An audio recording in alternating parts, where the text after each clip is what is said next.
গত 10 মাসে সেনাবাহিনীর ম্যাজিস্ট্রেসি পাওয়ার নিয়ে মাঠের ভূমিকা কি?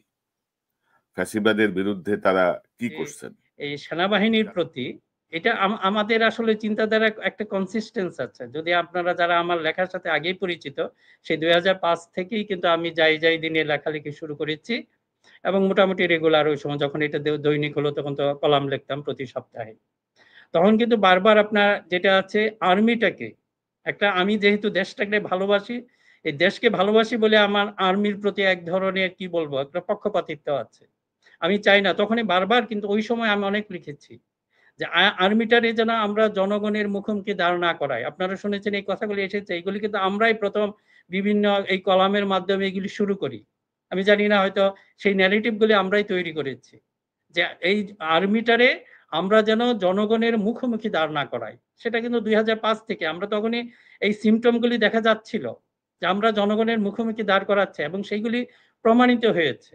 তারপরে ধরেন দীর্ঘ সময়। আর এই আর্মিটার ব্যাপারে আপনারা একটু মনোযোগ দেন, দেখেন এটা আর্মিটার সৃষ্টি হয়েছে কিভাবে। স্বাধীনতার যুদ্ধে দেখেন যতগুলি সেক্টর কমান্ডার, আমাদের এগুলি স্মরণ রাখতে হবে, সবগুলি সেক্টর কমান্ডার সেই আর্মি থেকে। আপনাদের জেড ফোর্স কয়টা ছিল দেখেন, 3 জন সেটা আর্মির, এমনকি 7 জন যে বীর শ্রেষ্ঠ তারা কিন্তু আমাদের আর্মির। এবং এই আর্মিকে দেখেন মাঝে মাঝে হয়তো বিপদগামী করতে চেয়েছে, কিন্তু আবার কিন্তু কামব্যাক।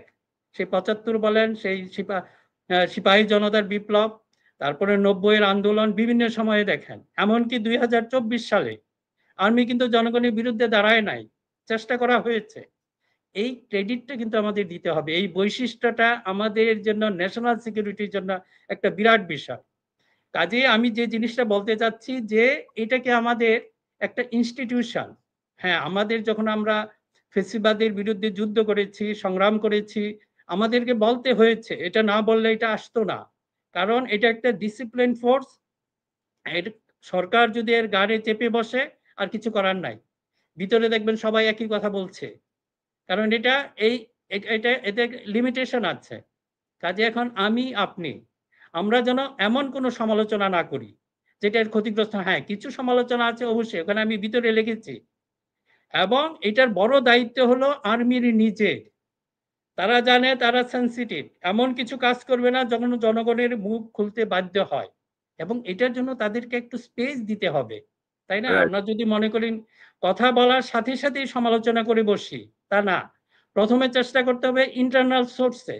এবং আর্মিকে যদি আপনারা এই কথাটা শুনেন আমার, যে আমাদের যে আলোচনাটা, আমরা অনুরোধ করব আপনারা এমন কোনো মেকানিজম তৈরি করেন যেখানে সবাই তো আর আপনাদের বিরুদ্ধে না, যে সমালোচনা সেটা হতে পারে হয়তো ওপেন সমালোচনা দরকার নাই, ইন্টারনালি বলে আপনার you take the corrective action. তখন হয় কি যে আমরা এই আর্মিটাকে যেন আর বিতর্কিত না করি। অনেক হয়েছে, অনেক ড্যামেজ করা হয়েছে, কিন্তু এখনো টিকে আছে, এটি আমাদের হলো সবচেয়ে আশার কথা। আর আমার ওখানে কিন্তু, হ্যাঁ জি বলেন। হ্যাঁ, কিন্তু মিনার ভাই ধরেন শস্যের ভেতরে ভূত এখনো বিদ্যমান, শস্যের ভেতরে ভূত এখনো লাফালাফি করতেছে। এবং আমরা তো দেখতেছি যে এই নিউজটা, এটা ফেসবুকে আন্দোলনের অন্যতম নেতা সার্জিস আলমের একটা পোস্ট, যে ফ্যাসিবাদ বিরোধী লড়াইয়ে সেনাবাহিনীর স্পষ্ট অবস্থান ও কার্যক্রম দেখতে চাই। এবং যেটা হচ্ছে যে ধরেন ফ্যাসিবাদের অন্যতম দোষর জাতীয় পার্টি নিয়ে কিন্তু কেউ কোনো কথা বলছে না। জিএম কাদের বলেন, এই চুন্নু ফুন্নু এগুলা যেগুলো আছে, এগুলো তো সরাসরি ভাবে মানে হাসিনার পক্ষ নিয়ে ভারতের সাথে হাত মিলিয়ে এই প্রত্যেকটা হত্যাকাণ্ডকে তারা সমর্থন দিয়েছে, প্রত্যেকটা হত্যাকাণ্ডে তারা অংশগ্রহণ করেছে। তাদের জাতীয় পার্টির যে নেতাকর্মী আছে তারা ছাত্রলীগের সঙ্গে মিলে যোগ দিয়েছে। জাতীয় পার্টি কিন্তু এক ধরনের ধরেন কি বলবো সেফ সাইডে আছে, এরকম একটা অবস্থা। তো গত 2 দিন আগে সার্জিসের পোস্ট অনুযায়ী বা পত্রিকা সংবাদে এসেছে, গত 2 দিন আগে জাতীয় পার্টির চেয়ারম্যান জিএম কাদের রংপুরে গিয়ে আবার স্থানীয় জাতীয় পার্টি ও আওয়ামী সন্ত্রাসীদের সাথে নিয়ে মাঠে নামার পরিকল্পনা শুরু করেছে। তার অতঃপর যখন রংপুরে ফ্যাসিবাদ বিরোধী ঐক্য সাথে সাথে জিএম কাদের ও জাতীয় পার্টির বিরুদ্ধে অহিংস বিক্ষোভ মিছিল করে, তখন জাতীয় পার্টির সন্ত্রাসীরা সে বিক্ষোভ মিছিলে প্রথমে হামলা চালায়। এরপর জিএম কাদেরের বাড়িতে একটি বাইক পোড়ানোর ঘটনা দেখা যায় উল্লেখ করে তিনি বলেন, এই বাইক পোড়ানোর মব বা ভ্যান্ডালিজমকে সর্বোচ্চ গুরুত্ব দিয়ে রংপুরের সেনাবাহিনী সংশ্লিষ্টদের খুঁজতে 9 মাসের মধ্যে আর কি সর্বোচ্চ বড় অপারেশনে মাঠে নামে। মহানগর বিএনপি সভাপতি, সেক্রেটারি, জেলা ও মহানগর বৈষম্য বিরোধীর আহ্বায়ককে জিজ্ঞাসাবাদ করা হয়।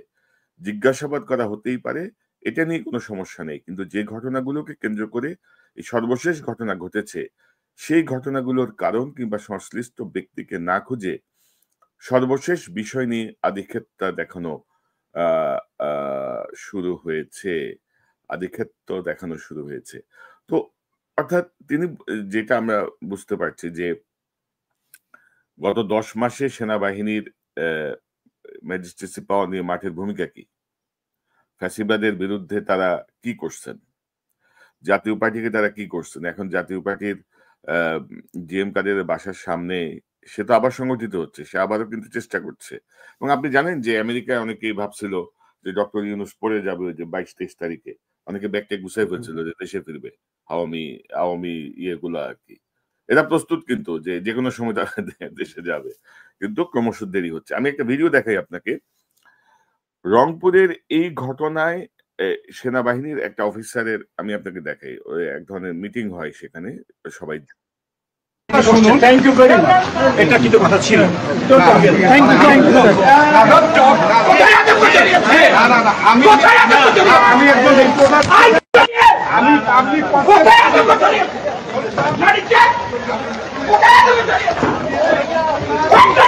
ওটা ভিডিও করিও না। রংপুর থেকে পাঠানো একটা ভিডিও। তো আপনি দেখেন যে আমাকে যেটা বলা হয়েছে, আমি যে খবরটা এখানে আমার কাছে আছে, আমি আপনাকে একটু বলি যে ধরেন এটা হচ্ছে গিয়ে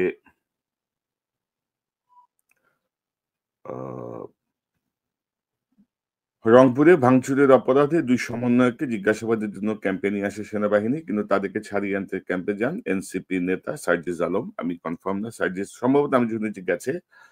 তো সেখানে সম্ভবত সার্জিস বা সাংবাদিকদের সঙ্গে কথা প্রসঙ্গে যে সেনাবাহিনীর ভূমিকা বা তারা আতঙ্ক ছড়াচ্ছে এরকম কোনো বিষয় নিয়ে আসে, তখন এই সেনাবাহিনীর এই অফিসার বা অন্য কোনো অফিসার এইভাবে শাউট করে, ব্লাডি চিপ।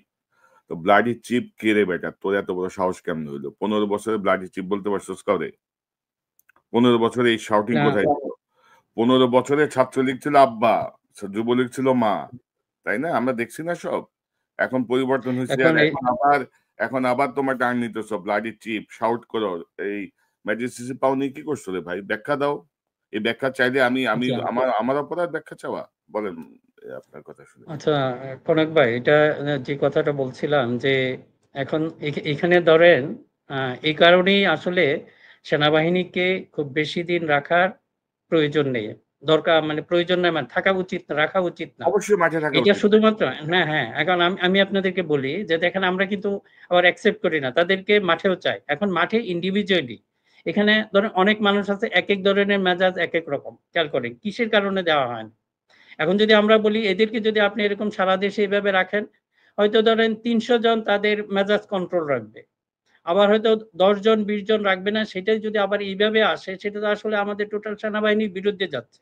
না এখন এই জন্যে হ্যাঁ, এখন মনে করেন যে আমি এই কারণেই বলি যে আমাদের কোনো কিছু, কারণ আপনি কোনো কিছু বললেই তো আবার বলে, এখন সেনাবাহিনীকে যেন তাড়াতাড়ি ব্যারাকে ফিরে যাওয়ার ব্যবস্থা করা যায়। এখন ওইটা বললে আপনার ওই যে নির্বাচনের কথা বলতে হয়, সেগুলো হয়তো কেউ কেউ আবার পছন্দ করবে না, আপনারা নির্বাচন তাড়াতাড়ি চান। একটার সাথে কিন্তু আরেকটা রিলেটেড। আমার কথা হলো যে আমরা যেন সবাই মাথা গরম না করে যেভাবে হোক, এখন ওই যে আপনি ফিল্ড লেভেলে যে অফিসারের কথা বলছেন, ওনার তো কিছু করার নাই, এটা নির্ভর করবে টপ লেভেলে। এখানে মনে করেন যে যারা সামরিক নেতৃত্বে যারা আছেন কিংবা অন্যান্য পলিটিক্যাল লিডারশিপে যারা আছেন, সরকারে যারা আছেন, তাদের ভিতরে এইগুলি আলোচনার টেবিলে থাকবে, not in the public forum বা পাবলিকের মধ্যে থাকা ঠিক না। বিষয়টা কি দেখেন, আপনি এই প্রশ্নটা কেন আনলাম, আপনি জানেন যে বৈষম্য বিরোধী আন্দোলন বা ইয়াং যে গ্রুপটা, এই গ্রুপটার মধ্যে অনেকেই বাড়াবাড়ি করতেছে। যারা প্রকৃত বাড়াবাড়ি করছে তাদের ব্যাপারে আপনি কোনো আমি একটা কথা বলি ভাই, যে হ্যাঁ, এই যে জাস্ট পরে ভুলে যাব, এই যে মনে করেন যে কারণ আমিও তো মনে অনেকটা ওই গেরিশন মেজাজে আমাদেরও ট্রেনিং হয়েছে, আমরা কিন্তু মার্চেন্ট নেভি বলে আমাদেরকে, আমরা কিছুটা জানি। ওই যে ব্লাডি হেল বাইরে যেরকম খারাপ শোনা যায়, ইট ওয়াজ কমন। আমাদের সিনিয়র যখন আদর করে বলতে ইউ ব্লাডি হেল, এটা আমরা মনে করতাম সিনিয়র আমাকে আদর করছে। ওই যে জমিদার যেখানে চুদির ভাই যেরকম বলে গালি দেয় না, ইট ওয়াজ এক্স্যাক্টলি সেম। এখন মনে করেন আর্মিতে বা এইসব জায়গায় ব্লাডি হেল শব্দটা খুব, কিন্তু সিভিলিয়ান যদি করেন আপনি এটার অনুবাদ করেন, ব্লাডি হেল অনুবাদটাকে আপনার মাথা গরম হয়ে যাবে। কাজেই এই কারণেই যে এবং দেখেন আরেকটা জিনিস হচ্ছে, আমরা আসলে এক পক্ষ দেখি, হয়তো যে ভিডিওটা করা হয়েছে এর আগে কিভাবে উত্তেজিত করেছে আপনার, ওটা হয়তো আমরা দেখি নাই। এখানে এসেছে শুধু একটা দিক। আমি আর্মিকে এইটা সাপোর্ট না, আমি টোটাল পরিস্থিতিটা আমরা যেন ব্যাখ্যা করি, আমরা যারা উপর থেকে দেখব। মিনা ভাই, আমি আপনার সাথে একমত। আমি যেটা বলতে চাচ্ছিলাম, আপনি দেখবেন যে এই জুলাই বিপ্লবের পরেই বোধহয় শাহবাগে কোনো একটা কর্মসূচিতে একটি আন্দোলনকারী একটা মেয়ের সাথে এক অফিসারের ব্যাপক তর্কাতর্কি হয়। অফিসার কিন্তু খুব ঠান্ডা মাথায় তাকে ট্যাকেল করে, ওটাই বলছি, এবং পরে কিন্তু তাকে প্রশংসা হয়েছে, অকরুজ্জামান নিয়ে তাকে কিন্তু একটা পুরস্কারও দিয়েছে তার ধৈর্যের জন্য। তো ধরেন মাঠে যারা এখনো আছে, এদের পলিটিক্যাল অভিজ্ঞতা কি, এদের জীবনের অভিজ্ঞতা কি? কিছুই তো নাই আসলে। তো এরা ধরেন হঠাৎ অনেকে আলগা একটু ক্ষমতায়িত হয়ে নিজেদেরকে অনেক কিছু ভাবতেছে। তো you have to tackle this in this way. মানে আপনি আপনার আমি যেটা বলতে চাচ্ছি, আপনি যে চিল্লাইতেছেন বা আপনি যে গালাগালি করতেছেন ইংরেজিতে, মানে এটা কিন্তু আপনার উপর যাচ্ছে না, এটা ওভারঅল সেনাবাহিনীর উপর যাচ্ছে। এটা আমি বলতে চাচ্ছি। সো এই জায়গাগুলো দেখা দরকার। আবার ধরেন মাঠে কিন্তু প্রচুর ভাই হাসিনার দ্বারা সুবিধাভোগীরা ডিপ্লয়েড আছে। এরা নানাভাবে কাজ করতেছে। আপনি যদি দেখেন যে 1/11 এর সময়কার যে বাস্তবতা, আর্মি কয়দিন লাগছে আর্মি এসব ঠিক করতে? চাঁদাবাজি, সন্ত্রাসী, ২ নাম্বার এগুলো ঠিক করতে কয়দিন লাগছে? আপনি ১০ মাস পরে আইসে আপনাদের একেবারে জায়গায় উঠলো কেন? কি কাহিনী কি? তাই না? আমরা তো চাই না আমাদের সেনাবাহিনীর সাথে জনগণের এতটা মিক্সিং হোক। সেনাবাহিনী মাঠে পড়ে থাকবে এটা আমরা চাই না। তাদের পিটি হচ্ছে না, তাদের ট্রেনিং হচ্ছে না। তারা তাদের সিস্টেমের বাইরে মানে সিস্টেমিক লাইফ এর বাইরে। কনক ভাই, এই জন্য যেটা দেখেন আমরা আসলে যাকে তো টার্গেট করি অনেক সময়, সেনাপ্রধান কিন্তু এই কথাটা বলেছেন আপনি, আমরা যেন তাড়াতাড়ি ব্যারাকে ফিরে যেতে পারি। এখন ধরেন এটাকেও কিন্তু আমরা খুব পজিটিভলি নেই নাই, কিন্তু এটা এই যে একই কথা। ব্যারাকে ফিরে যাবেন, যাওয়ার আগে তো পরিস্থিতি ঠিক করে যাবেন। আপনি যদি পরিস্থিতি ঠিক না করে যদি আপনি ম্যাজিস্ট্রেসি পাওয়া নিয়ে শুয়ে বসে দিন কাটান, দুই একটা ছোটখাটো অপারেশন, এরপরে আপনাকে আপনি যান ৩ মাসের অপারেশনে নামেন, ম্যাজিস্ট্রেসি পাওয়ার দেওয়া হয়েছে ৩ মাসের মধ্যে ল অ্যান্ড অর্ডার সবকিছু নিয়ন্ত্রণে আনেন, চাঁদাবাজ ধরেন, সন্ত্রাসী ধরেন, সব ওকে করেন, আপনি ব্যারাকে চলে আসেন। আপনি আবার নির্বাচনের সময় মাঠে ডিপ্লয়েড হবেন, শেষ ঘটনা তো এই। আপনি ক্ষমতা নিয়ে বসে আছেন, কাজের কাজ কিছু করছেন না, আবার কিছু বললে বলবেন যে সেনাবাহিনীর নিয়ে এইসব কথা কয় কেন? এটা তো হবে না রে ভাই। না, এই জন্য কনক ভাই, আমাদের যে কথাটা হলো, আমরা যেন কোনো পার্টলি, আপনি তো জানেন যেগুলো আসলে যে আপনার জন্য কোনো মোটিভেটেড কোনো নিউজ বা এটা ভিউজ আপনি প্রচার করতে চান, একটা অংশ শুধু প্রচার করেন। এবং সেনাবাহিনী যেহেতু স্পর্শকাতর, দেখেন আমি কিন্তু যখনই ওইটা গালিটা দিছে, আমি কি জানতে চাবো যে তাকে কিভাবে প্রভোগ করা হয়েছে, এটাও কিন্তু আমাদের খেয়াল করতে হবে। হয়তো ওখানে যায় দেখেন, এই যে স্টুডেন্টদের কথা বললেন, আমি ২-১ জন আমার ফ্রেন্ডের কথা জানি, উনি একটা বলেন, উনি একটা অনুষ্ঠানে গেলেন, ওখানে একজন সমন্বয়কদের মধ্যে একজন আসছেন, অল্প বয়সী ছেলে, তার আচার আচরণ ভাব ভঙ্গি এমন ছিল, সবাই বিরক্ত হয়ে গেছে। ওখানে সেক্রেটারি ছিল, অন্যরা ছিল, কিন্তু তাদের ধারণা হি ইজ দা মানে ওখানে চিফ গেস্ট। হয় কি হয়তো ক্ষমতার জন্য এটা হয়েছে, এটাও কিন্তু আমাদের খেয়াল রাখতে হবে। আপনি যে দেখেন ওখানে হয়তো জেলা বা উপজেলা লেভেলে হয়তো কোনো ছাত্র নেতা বা যারা আছে, এরা যদি যারা এখানে ইউনিফর্ম আছে তাদের প্রতি হয়তো সেরকম হয়তো করতে পারবে না। এই জন্য আমি মনে প্রাণে চাই না যত তাড়াতাড়ি সম্ভব এটা ওখান থেকে চলে আসে, এগুলো হলে হবেই। আলটিমেটলি যে আমাদের এই সেনাবাহিনীকে তো আমরা ধরেন এই বিতর্ক ফেলতে চাই না, এটাই ছিল কিন্তু আমার লেখার মূল বক্তব্যটা।